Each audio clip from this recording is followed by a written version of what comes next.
Hi everyone, very good evening. स्वागत करता हूं आपके अपने यूट्यूब चैनल सिसिर की पाठशाला में। तो जैसा कि आप सभी को पता है, हम लोग सीटेट की रेगुलर क्लासेस करते हैं।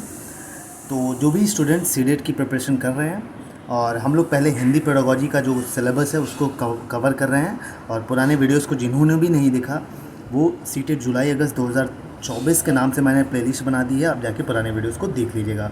और आज का जो वीडियो है हमारा, वो टॉपिक है हमारा समावेशी कक्षा। तो चलिए, क्या होता है समावेशी कक्षा, इंक्लूसिव क्लासरूम, तो उसको हम लोग अच्छे से कवर करते हैं। तो जैसा कि नोट्स में आप लोगों को देख रहा है, लिखा है समावेशी कक्षा में सामान्य बालक के साथ साथ शारीरिक रूप से बाधित बालक भी शामिल होते हैं। तो समावेशी कक्षा ऐसी कक्षा होती है जिसमें नॉर्मल स्टूडेंट, नॉर्मल चाइल्ड होता है, उसके साथ साथ कोई बच्चा शारीरिक रूप से अक्षम है, उसमें कुछ कमियां हैं, उसके फिज़िकल रूप से वो भी उसमें शामिल होता है। समावेशी शिक्षा एकीकरण की बात करता है, बिल्कुल एकीकरण की बात करता है, सबको एकजुट के साथ करने की कोशिश करता है। इसका प्रमुख उद्देश्य क्या है ये भी देख लेते हैं। तो इसका प्रमुख उद्देश्य सभी बच्चों को, चाहे वह मानसिक, सामाजिक, शारीरिक, संवेगात्मक रूप से कमज़ोर हो, उन्हें एक समान व सामान्य बच्चों के साथ शिक्षा प्रदान करना। बिल्कुल देखिए, समावेशी शिक्षा का उद्देश्य क्या है। तो देखिए, सीधी सी बात से इसका मेन ऑब्जेक्टिव यही है कि भाई कोई भी बच्चा हो, वो चाहे मानसिक रूप से, सामाजिक रूप से, ठीक है, शारीरिक रूप से, चाहे इमोशनल वे में हर रूप से कमज़ोर हो, उन्हें एक समान और सामान्य बालकों, जो सामान्य बच्चे होते हैं और जो कमज़ोर थोड़ा बच्चे होते हैं, उनको एक साथ जब कोई भी एजुकेशन प्रोवाइड हो, तो इसको कहते हैं समावेशी शिक्षा। ठीक है, ये समावेशी शिक्षा का उद्देश्य है। यहाँ से आपके क्वेश्चंस बनेंगे। अब आगे चलते हैं। तो उपचारात्मक एवं निदानात्मक शिक्षण, कभी कभी यहाँ से क्वेश्चन पूछ लिए जाते हैं। उपचारात्मक शिक्षण क्या होता है, निदानात्मक शिक्षण क्या होता है। तो निदानात्मक शिक्षण पहले देखते हैं। बच्चे को सीखने में कहाँ समस्या आ रही है, उनके कारणों की पहचान करना ही निदानात्मक शिक्षण के अंतर्गत आता है। देखिए, एकदम सिंपल वे में कॉन्सेप्ट समझिए और क्वेश्चन करेंगे। ठीक है, कॉन्सेप्ट अगर समझेंगे तभी आप पेडागोजी को अच्छे से कर पाएंगे। तो देखिए, सीधी सी बात है, कोई कॉन्सेप्ट मैं आपको समझा रहा हूँ, आपको नहीं समझ में आ रहा है, क्यों नहीं समझ में आ रहा है, किस कारण से नहीं समझ में आ रहा है, उस कारण की पहचान करना ही, इसको हम रेमेडियल टीचिंग कहते हैं, या निदानात्मक शिक्षण के अंतर्गत आता है। तो आई होप सो निदानात्मक शिक्षण क्या होता है आपको समझ में आ गया होगा। अब बात करते हैं उपचारात्मक शिक्षण क्या होता है। यहाँ से भी एक क्वेश्चन जनरली पूछ लिया जाता है। समस्या के कारणों का ठीक पता लग जाने के बाद उसका समाधान करने के लिए अध्यापक द्वारा किया गया प्रयास या शिक्षण उपचारात्मक शिक्षण कहलाता है। बिल्कुल भाई, जैसे मैं आपको कोई चीज़ समझा रहा था, नहीं समझ में आया, उसका मैंने कारण पता किया, तो वो क्या हो गया, निदानात्मक शिक्षण हो गया। अब हमें कारण पता चल गया, उस कारण का समाधान कर दिए हम, तो उससे उस समाधान करने में, या जो भी मैंने प्रयास किया, या जो भी टीचिंग मेथड, या जो भी चीज़ें इन्वॉल्व की, उसका उपचार करने में, वो कहलाता है उपचारात्मक शिक्षण। मैं फिर से समझाता हूँ। निदानात्मक शिक्षण में क्या होता है कि हम कारण का पता लगाते हैं, और उपचारात्मक शिक्षण में जब हमें कारण का पता लग जाता है तो उसका हम समाधान करने की कोशिश करते हैं। ठीक, इतना डिफरेंस याद रखिएगा। अब आगे चलते हैं। बच्चों के कौशलों का मूल्यांकन। ठीक है, बच्चों के लिए लिखित कौशल का मूल्यांकन करने के लिए यदि ऐसा प्रश्न आए तो ऑप्शन के अकॉर्डिंग आंसर देंगे। ठीक है, तो ये सिंपल चीज़ थी। अब आइए पुराने प्रीवियस ईयर के क्वेश्चंस कर लेते हैं। प्राथमिक स्तर पर लेखन क्षमता के संदर्भ में सर्वाधिक महत्वपूर्ण है। तो लेखन क्षमता के संदर्भ में सर्वाधिक महत्वपूर्ण क्या है, पहला है वर्तनी, दूसरा है मौलिक विचार, तीसरा है श्रुतलेख, और डी है सुलेख। तो इसका राइट आंसर सी हो जाएगा, श्रुतलेख है। प्राथमिक स्तर पर लेखन क्षमता का सर्वाधिक महत्वपूर्ण है। ठीक है, दूसरा क्वेश्चन है, आइए इसको देखते हैं।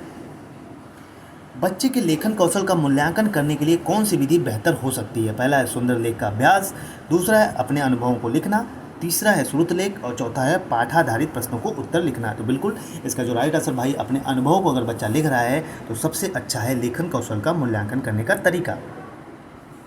अब आगे चलते हैं।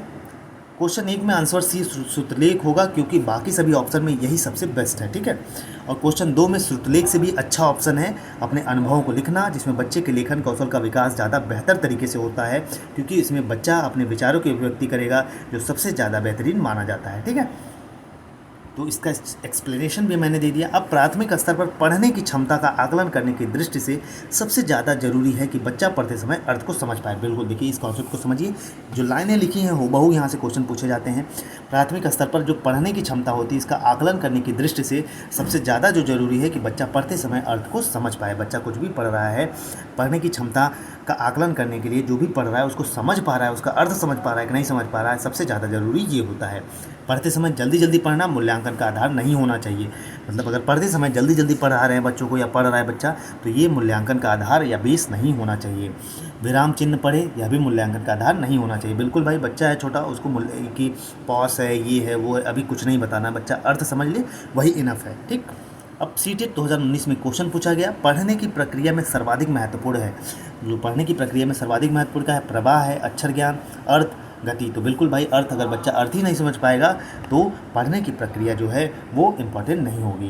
अब क्वेश्चन नंबर दूसरा देखते हैं, प्राथमिक स्तर पर पढ़ने की क्षमता का आकलन करने की दृष्टि से सबसे अधिक महत्वपूर्ण है। विराम चिन्हों का ज्ञान होना चाहिए, पढ़ने में प्रवाह होना चाहिए, अर्थ का निर्माण होना चाहिए, वर्णों की पहचान नहीं, बिल्कुल अर्थ का निर्माण होना चाहिए। बच्चा पढ़ रहा है तो अर्थ को समझे। देखिए, यही से क्वेश्चन ऐसे पूछे जाते हैं। आप लोग कहते हैं कहाँ से क्वेश्चन पूछे जाते हैं। प्राथमिक स्तर पर बच्चों की पठन क्षमता का विकास, क्षमता का आकलन करने में किस प्रकार की सामग्री सर्वाधिक महत्वपूर्ण है। पहला है आतंकवाद पर आधारित निबंध, दूसरा है बाल साहित्य की कोई संवादात्मक कहानी, तीसरा है पाठ्य पुस्तक, और डी है औपचारिक पत्र। तो इसका जो राइट आंसर हो जाएगा आपका क्या हो जाएगा, बी हो जाएगा, बाल साहित्य की कोई संवादात्मक कहानी। ठीक है। क्वेश्चन नंबर 4 है, सीटेट 2014 में पूछा गया है, भाषा में आकलन की प्रक्रिया क्या है। पहला है पाठ के अंत में दिए अभ्यासों के माध्यम से होती है, दूसरा है बी सीखने सिखाने के दौरान भी चलती है, और सी है केवल बच्चे के निष्पादन जानने के लिए होती है, और डी है केवल शिक्षक का निष्पादन जानने के लिए होता है। तो इसका राइट आंसर बी हो जाएगा, सीखने सिखाने के दौरान भी चलती है भाषा में आकलन की प्रक्रिया जो होती है। क्वेश्चन नंबर 5 है, सीटेट 2014 का क्वेश्चन, प्राथमिक स्तर पर भाषा सिखाने का सर्वश्रेष्ठ विधि है। बच्चों के साथ कविता गाना, बच्चों की कहानी सुनाना, बच्चों को पाठ्य पुस्तक पर आधारित वीडियो कार्यक्रम दिखाना, बच्चों को भाषा का प्रयोग करने के विविध अवसर देना। बिल्कुल विविध अवसर देना भाई, जहाँ बच्चों को अवसर देने की बात आए वो ऑप्शन बेस्ट होता है। ठीक है, ये सही हो जाएगा। क्वेश्चन नंबर 6 है, निम्न में से कौन सा प्रश्न भाषा आकलन की दृष्टि से सर्वाधिक उपयोगी है। ईदगाह कहानी की मुख्य घटनाएं बताइए, ईदगाह कहानी का मुख्य पात्र बताइए, ईदगाह कहानी अपनी भाषा में सुनाइए, डी है ईदगाह कहानी से हामिद ने क्या खरीदा। तो इसका राइट आंसर सी हो जाएगा, ईदगाह कहानी से अपनी भाषा में सुनाइए, ये सबसे बेस्ट है। ठीक है, भाषा आकलन के लिए। क्वेश्चन नंबर 7 है, लास्ट क्वेश्चन है आज का हमारा, भाषा सीखने सिखाने में सर्वाधिक महत्वपूर्ण है। पहला है संचार माध्यमों का प्रयोग, दूसरा है अभिभावकों का साक्षर होना, सी है शिक्षक का भाषा ज्ञान, और डी है भाषा का समृद्ध परिवेश। इसका राइट आंसर डी हो जाएगा, भाषा का समृद्ध परिवेश होना चाहिए। ठीक है, तो इस हिसाब से आज हम लोगों ने पढ़ा क्या, समावेशी कक्षा, ठीक है, इंक्लूसिव क्लासरूम, और वहीं पढ़ा निदानात्मक और उपचारात्मक शिक्षण। ठीक है, तो उससे रिलेटेड क्वेश्चन भी पूछे हम लोगों ने। तो ऐसे ही वीडियो हम लोग डेली करेंगे। ठीक है, पहले पेडागोजी वाला सीटेट का 15 नंबर जो हिंदी पेडागोजी है उसको कवर करेंगे, उसके बाद ग्रामर वाले पोर्शन पे चलेंगे। छोटे छोटे वीडियो के माध्यम से चीज़ों को कवर करेंगे। All the best. अगर चैनल पर नए हैं तो चैनल को सब्सक्राइब कर लीजिए। जय हिंद, जय भारत।